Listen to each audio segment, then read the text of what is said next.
I love the coldness of life. I love the inevitability of it all.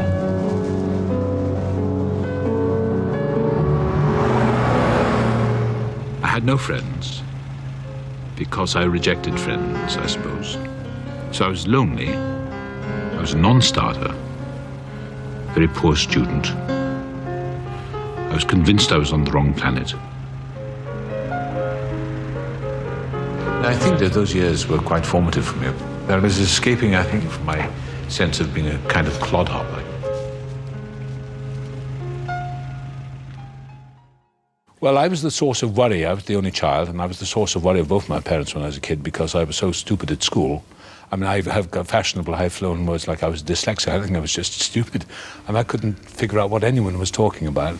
And I was the lonely kid at the top of the street, you know, staring at my thumbnail, and all the other kids were down the other end of the street. My father used to say to my mother, there's something very wrong with this boy, which is not the way to, you know, give one self-confidence. But they were worried about me.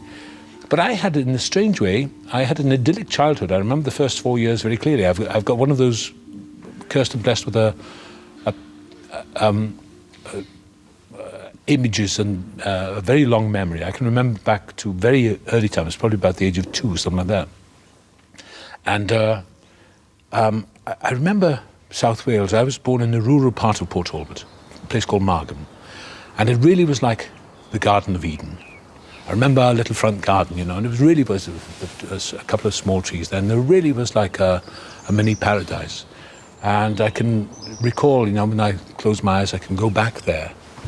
And it's all changed now, of course, but I can the smells and the colours. But when I went to school, that was the beginning, the turning point for me, when I realised I was different, backward, more slow.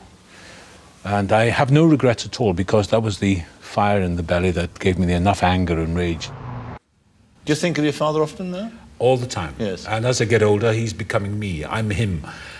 Yeah. I remember I used to play the piano a lot. I was a little artistic, so I used to play Beethoven and all that stuff, you know, and Chopin and all that. And he was a baker, and he used to ask me to come and help him in the shop, carry the cakes into the shop during school holidays. Well, I'd sort of get distracted. And I remember sitting at the top of the house where this piano was, and I remember him coming up the stairs. He said, for God's sake, he said, I asked you to take those donuts into the shop. What the hell are you doing up here? I was playing the piano. He said, what's that you're playing? And I remember him standing in the doorway, and he had flour dust in his hair and his arms, you know, really hard worker. He said, what are you playing? I said, Beethoven. He said, no wonder you went deaf.